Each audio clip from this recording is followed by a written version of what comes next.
எல்லாருக்கும் வணக்கம்.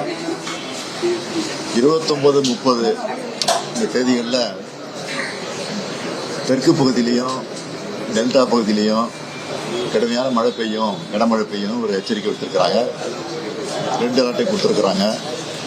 ஆக 2 அலர்ட் கொடுத்துருக்கக்கூடிய மாவட்ட ஆட்சித்தலைவரிடத்தில் வீடியோ மூலமாக இன்னைக்கு தொடர்பு கொண்டு நாங்கள் கேட்டிருக்கிறோம்.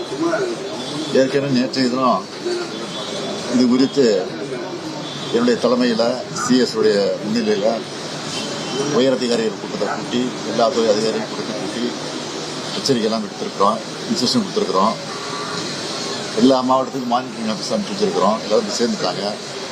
ஆக ஏற்கனவே எந்தெந்த இடம் பாதிக்கப்பட்டிருக்கோ அந்தந்த இடத்துல உஷாராக இருந்து கவனிக்கணும்னு சொல்லி உத்தரவு போட்டிருக்கோம். மின் கம்பிகள் எங்கெங்க அருந்து போய் விபத்து ஏற்பட்டுச்சோ அந்த இடத்தையும் உஷாராக கண்காணிக்க வேண்டும் என்று சொல்லியிருக்கிறோம். எனவே அதை எச்சரிக்கை சொல்லுகிற பணியை தான் இன்றைக்கு நாங்கள் மேற்கொண்டோம். சென்னையும் பாதிக்கப்படும். சென்னையில் அதிக மழை பெய்து சொல்றாங்க.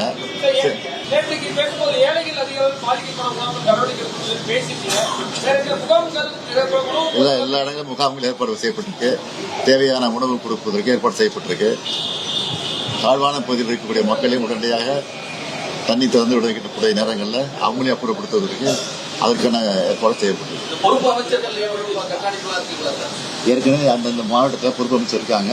அவங்களும் அதை கண்காணிச்சுட்டு இருக்காங்க. அவர் வஞ்சிக்காம இருந்தால் போதும். அதுதான் முக்கியம். அவர் சொல்லிட்டு தான் இருப்பாரு. அதெல்லாம் அந்த மாதிரிலாம் ஒன்றும் கிடையாது. அவர் எப்போதுமே அதை சொல்லிட்டு இருப்பாரு. அதுக்கெல்லாம் பதில் சொல்ல வேண்டிய அவசியம் கிடையாது. ஓகே, தயாராக இருக்கும்.